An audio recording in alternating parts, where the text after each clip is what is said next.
नमस्ते दोस्तों। एक गांव था। वो गांव में एक दुखियारी औरत है, अपना 7 साल का बेटा के साथ रहती है। वो बहुत गरीब है, बहुत गरीब है।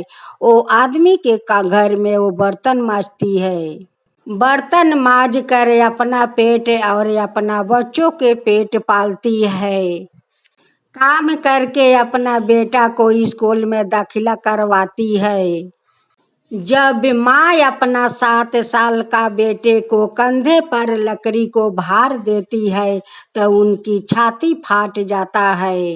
लेकिन माँ करती तो क्या करती, वो भी तो बेचारी बहुत मजबूर थी। सारा दिन आदमी का घर में काम करती थी और शाम को आती तो घर में खाना बनाती थी।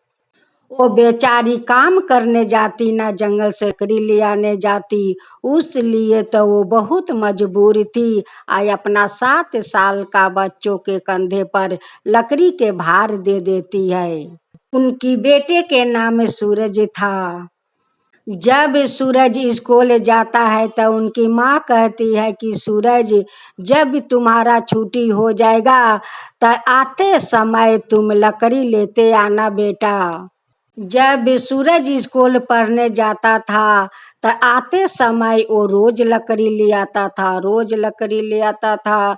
तब उनकी माँ घर में खाना बनाती थी। ऐसे ही वो औरत अपना गुजारा कर रही थी। बेटा अपना माँ से प्यार करता था या माँ अपना बेटे से प्यार करती थी। दोनों माँ बेटा को गरीबी में दिन बीतते जा रहा था। एक दिन सूरज के माँ बीमार पड़ जाती है। जब सूरज आकर अपना माँ के देखता है कि माता अभी तक सोई हुई है और वो अगर काम करने नहीं जाएगी तो हमारा तो भोजन नहीं मिलेगा। सूरज अपना माँ का कपार पर हाथ लगाता है तो देखता है कि उनकी माँ को तो बहुत बुखार हुआ है। वो बुखार से बहुत उनकी शरीर तप रहा था। अब तो सूरज के कुछ सूझता नहीं है कि मैं क्या करूं, मेरी माँ के तो इतना तेज बुखार है। सूरज दौड़े दौड़े दवा खाना जाता है और कहता है कि अंकल, मेरी माँ को तो बहुत तेज बुखार है, आप दवा दीजिए कि मेरी माँ को बुखार कम जाए। दवा खाना का लोग कहता है कि तुम पैसा लाए हो। ओ सूरज कहता है कि मेरे पास तो अभी पैसा नहीं है। जब मेरी माँ ठीक हो जाएगी आ काम करेगी तब हम आकर तुम्हारा पैसा दे जाऊंगी, अभी हमें दवा दो। दवा खाना वाला लोग बच्चा को तो खेदा दिया, बाकी वो लोग दवा नहीं दिया। सूरज को तो कुछ सूझ नहीं रहा था कि मैं क्या करूं। वो चिंता बहुत करने लगा। चिंता करते करते कहता है कि मैं जंगल में जाती हूँ और लकड़ी तोड़कर बाजार में बेचती हूँ। सूरज जंगल में जाता है और गाछ पर चढ़ के बहुत सारा लकड़ी तोड़ लेता है और बोझ बांध कर माथे पर लेते हुए बाजार चला जाता है। सूरज का लकड़ी एक आदमी ले लेता है पैसा देकर। वही पैसा लेकर सूरज वही दवा खाना में जाता है और कहता है कि अंकल, पैसा लीजिए या बुखार को दवा दीजिए। दवा लेकर सूरज घरे चले जाता है और जाकर अपना माँ को दवा खिला देता है। जब उनकी माँ ठीक हो जाती है तो अपना सूरज से पूछती है कि बेटा, तुम्हें पैसा कहाँ मिला कि तुम मेरे लिए दवा लाए हो बेटा। सूरज कहता है कि माँ, ये तो मेरा मेहनत के पैसा है माँ। काल मैं लकड़ी तोड़कर मैं बाजार में लकड़ी बेचकर तुम्हारे लिए दवा ले आई हूँ माँ, दवा ले आई हूँ। ये बात सुनकर माँ को तो कलेजा फाट जाता है कि ये बच्चा को तो अभी खेलने कूदने के वयस है, यही वयस में मेरा बेटा इतना भार बोझ ले लिया कि आज मेरे लिए लकड़ी तोड़ कर बाजार में बेचा और मेरे लिए दवा लाया। माँ को तो कलेजा फटता है, बाकी अपना आंख से आंसू नहीं गिराती है। इसलिए नहीं गिराती है कि कहीं सूरज को आंसू पर नजर पड़ गया तो मेरा सूरज तो कमजोर हो जाएगा। अपना आंसू अपना ही पी जाती है।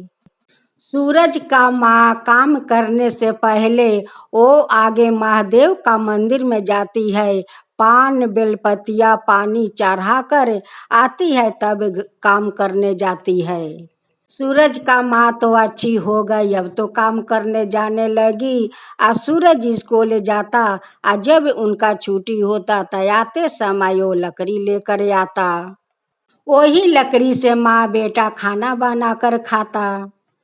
एक दिन की बात है, एक दिन सूरज एक तालाब के पास जाता है। वहां पर एक बेल के गाछ था, जो गाछ पूरा तरह से सूख गया था। वही गाछ का शिकर में एक काला पत्थर निकला था। जो सूरज फटे चीटे कपड़े पहने हुए थे, वही कपड़ा धोकर वही पत्थर पर ले जाकर रख देता। तालाब में जाकर वो रोज स्नान करता। वही पत्थर में भगवान महादेव जी थे। जितना कपड़ा को पानी गिरता, उतना महादेव भगवान वो पानी पीकर बहुत खुश हो जाते, बहुत खुश हो जाते। भगवान महादेव कहते हैं कि जब से ये बेल के गाछ में निकली हूँ, तब से आज तक कोई तो मुझे पानी नहीं दिया। आज ये लड़का हमें पानी देकर हमें आनंद कर दिया और मेरा प्यास भी बुझा दिया। अब तो रोज रोज सूरज वही तालाब में आने लगा, और रोज कपड़ा धोकर वही जाकर पत्थर पर रख देता। वही सब पानी बेल के जड़ में जाता था। अब तो आस्ते आस्ते बेल के गाछ ताजा होने लगा, उसमें चारों डाल में सब पाता फेंकने लगा। अब तो सूरज कहने लगा कि भाई ये तो बेल के गाछ सूखा था, ये तो आस्ते आस्ते ताजा हो रहा है, इसमें पाता फेंक रहा है। सूरज को तो पता नहीं था कि ये पत्थर में तो भगवान महादेव है। इसके ऊपर जो मैं कपड़ा रखती हूँ, यही कपड़ा का तो पानी जाकर महादेव पीते हैं, और वही गाछ के जड़ में जाता है, उसलिए तो बेल के गाछ ताजा हो गया।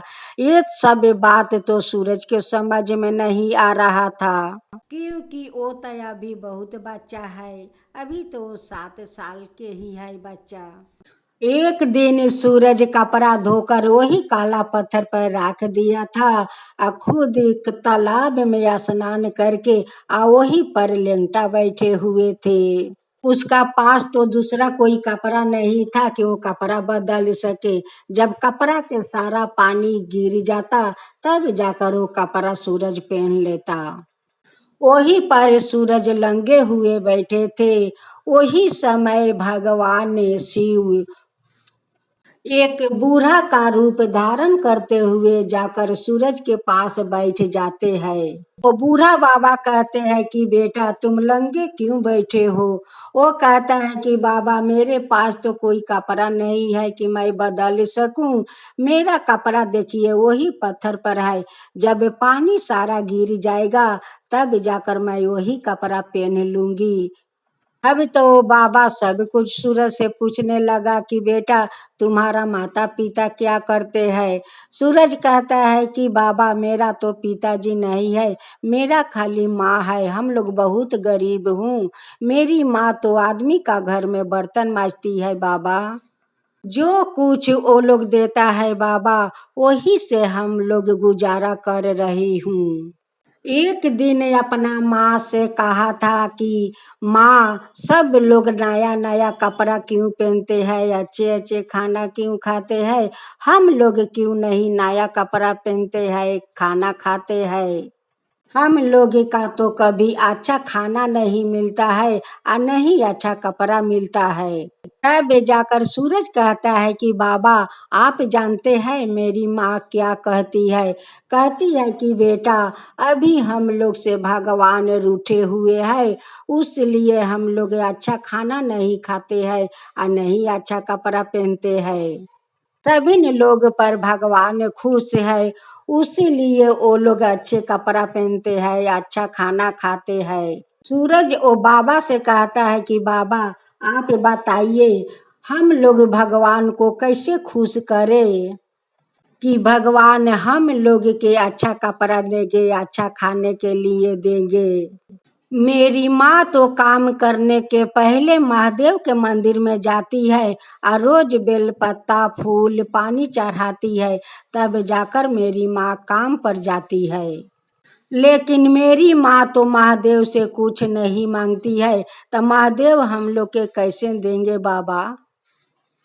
सूरज ओ बाबा से कहता है कि बाबा आप कोई बुद्धि बताइए कि मैं महादेव को कैसे मनाऊं कि हम लोग पर महादेव खुश हो जाए।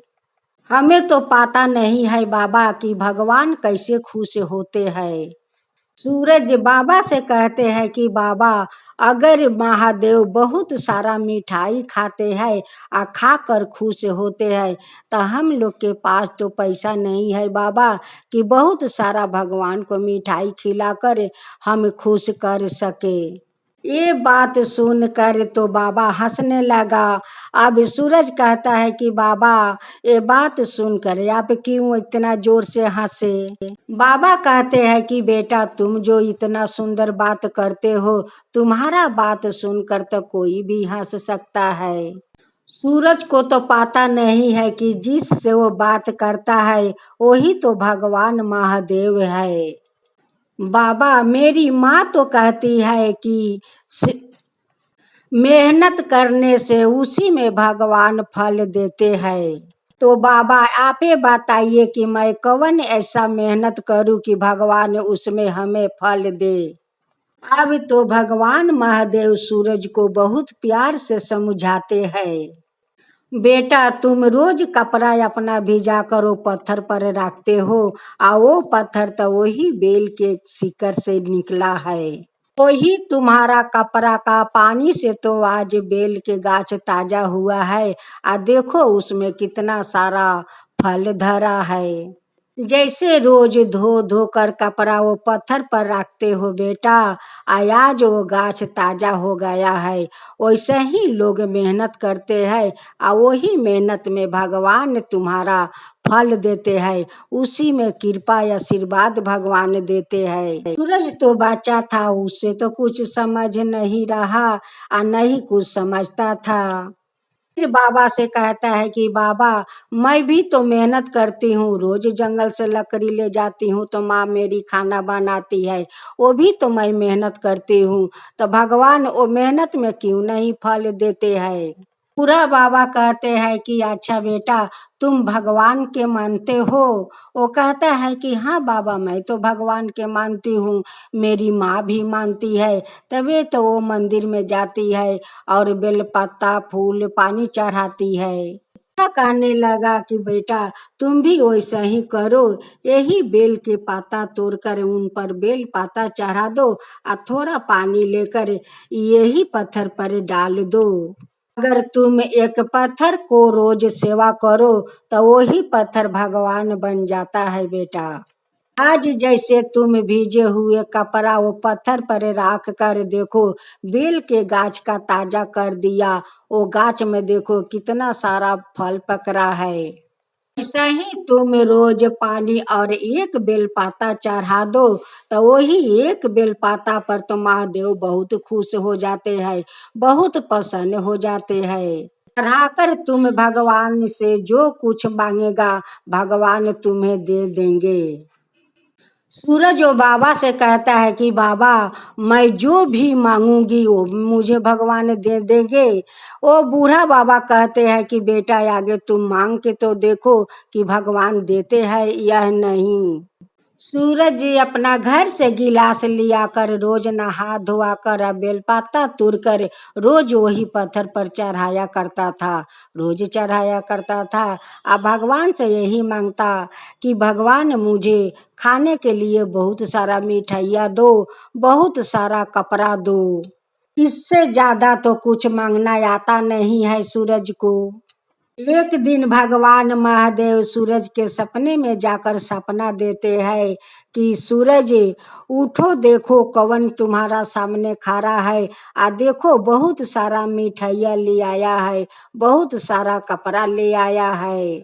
जब सूरज सपने में उठकर अपना घर में देखता है तो बहुत सारा मिठाई है, बहुत सारा नए नए कपड़ा है। अब तो सब देखकर सूरज बहुत खुश हो जाता है। उसी समय भगवान महादेव सूरज का माँ के सपने में दर्शन देते हैं। भगवान महादेव सूरज का माँ से कहते हैं कि सूरज के माँ, तुम्हारा श्रद्धा भक्ति देखकर तो मैं बहुत प्रसन्न हूँ। और तुम्हारा वो सूरज बेटा तो मुझे बहुत सेवा करता है, बहुत सेवा करता है, मेरा पूजा पाठ करता है। वो तो मेरा छोटा भक्त है।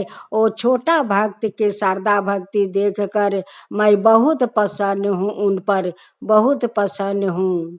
तालाब का पास मैं रहती हूँ, वही पर आपका सूरज मुझे पूजा पाठ करता है। हमें तो अपना बात से बहला फुसला कर हमें वो पसंद कर लिया है, और मैं उन्हें पसंद करती हूँ। सूरज मेरा सच्चा भक्त है, आय आप भी मेरा सच भक्ति है। आप दोनों मेरा सच्चा भक्त है, और दोनों पर मैं बहुत प्रसन्न हूँ। आज प्रसन्न होकर तुम्हारा घर मैं धन से भर देती हूँ, कभी तुम्हारा धन शेष नहीं होगा।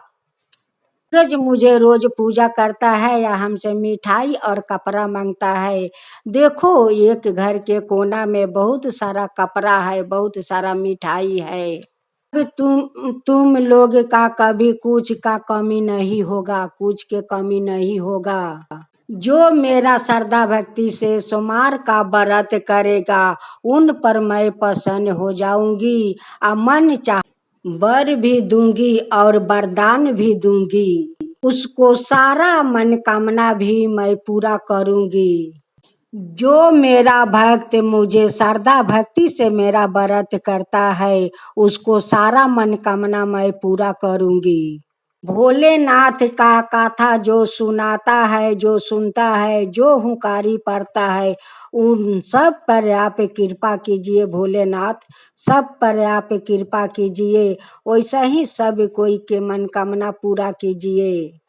जैसे सूरज का सारा तकलीफ दूर कर दिया भगवान, घर में उनकी अन्न धन भर दिया, वैसा ही सब का घर में अन्न धन भर दीजिए, और सब का ऊपर कृपा कीजिए।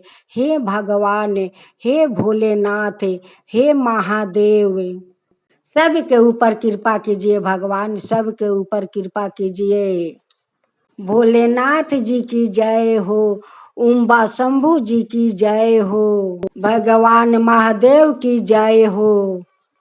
हर हर महादेव, हर हर महादेव, हर हर महादेव, हर हर महादेव, हर हर महादेव।